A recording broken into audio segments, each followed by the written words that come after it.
Congratulations on the win. Once we're talking about that, in that inning, you're talking about Dom Stagliano.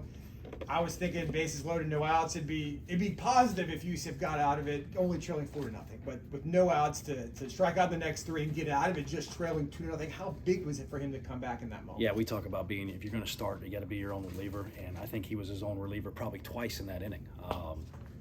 The plate, like you're half a play away from getting me out there, and it's 1-0, and nobody's on base, and then to go through that and deal with that adversity. And then have to deal with it again and punch out 3 guys to give us a chance. I told him after the game, we got no shot of doing what we did later in the game if he doesn't do that right there. Yeah, Dominic Castellano, it was the Dom and Dom show tonight. Mm-hmm. How would you compare the pitching tonight versus last night? I mean, Vespi was great. So, it was just the stuff that happened at the end of the bullpen. I think Vespi and both the Doms were on it you saw it, fastball to both sides, up when they needed to, command of multiple secondary pitches, and just competed and fielded their position. What do you say about Jack Siska's home run and everything that led up to it? Yeah, I think that's just a conference game at night in front of a big crowd, and the energy of 18 to 22-year-olds fighting out there. That's just stuff kind of happens. But to stay composed, to get the right pitch, and to deliver in a big moment, I've seen that guy do that time and time again. What does that say about the clutch hitting of this team? Well, it's nice to see. If you're going to do this and do this at a high level, you got to pitch, defend, you got to execute on offense, and you got to be timely on offense. And if you can't deliver with some of that stuff, especially early in the game, we had some shots and didn't get it done, just to stay with it, and make some adjustments. Did you feel like it kind of left some meat on the bone? You just talked about it. Just the runners left in scoring position, you just kind of waiting for that breakthrough hit. Yeah, and that's what early. And I thought Jack actually, his first ball, I thought he hit pretty well, but the wind was, dead in at that point.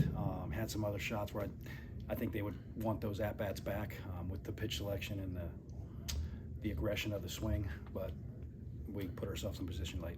Bit of deja vu for Jack. Hit a 3-run go-ahead home run last night and did it again tonight. What makes him such a danger at the plate for those kind of hits? Well, obviously he's gifted. He's a gifted hitter. He's what we would call a professional hitter.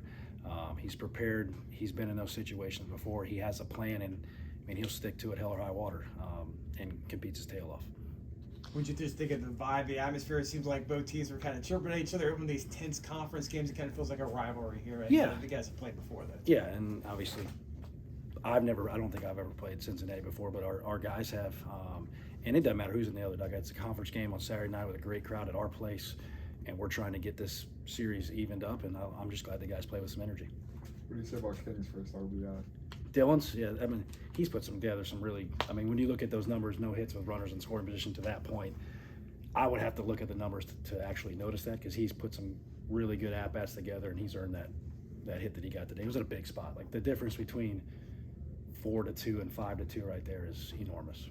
You shuffled around a little bit. Brait was back, but at second base, just kind of, his shoulder's been sore. Was that kind of the reason? Just try to shorten his throw. And he's, we had talked about moving him to second in the fall. He's just so dang good at third base that we left him over there. So he, almost every day, he takes ground balls at second in some form or fashion, and he can do it. I have no problem putting Andrew Brait at any of those positions in the infield. There were a couple of mishaps on the defensive end tonight. Do you see any room for improvement there? Always. We're trying to not play perfect defense, but try to play clean defense. And there's the one ball that hit off Mikey's goal. That's a tough play, but I think you ask him, he's going to catch that 99 times out of 100. And the one fly ball's it's just in the air too long for it not to get caught. But besides that, and I think the Brait thing, when you look at that throw, he was on it, but he had to wait on Lex to get there and just didn't do that correctly. Had a couple of pinch hits tonight with Williamson and Nearai. How do you kind of, you have the depth on this team, so how do you kind of shuffle around and kind of handle this depth when it comes to bringing people in and out? Well, we look at the way the lineup's configured when we start the day, and kind of where Sonny is, because at some point, if this is the game we need, we're gonna have to run for him, and that spot is gonna come back up again, and who we'd use based on who they have in the bullpen, and we felt like those were the right spots to use Willie and Danny, and it worked out. What would you say the biggest difference is for the UCF team that we saw tonight versus the UCF that we saw last night from just the team? Yeah, we didn't give them a lot. We gave them a couple of those defensive miscues, but the pitching, I don't know how many walks we had, but it wasn't a bunch, and I felt like we commanded the strike zone the whole game. We just didn't finish that game last night. Big game tomorrow to decide the series. Cade, box record? Most likely, yeah. We'll talk about that, but that's probably where we're going with it. What do you want them to take with them from tonight to going into this rubber match? Yeah, I think you got to use that. Like sometimes you're trying to forget stuff and roll into the next day and just move on. This one you got to use a little bit, use that energy with that edge that we played with tonight. Obviously we're better with it, so let's just keep it. Okay, that's good. Awesome. Appreciate it. That's like Good Coach. stuff. Thank you guys. Appreciate it, Coach. Thank you.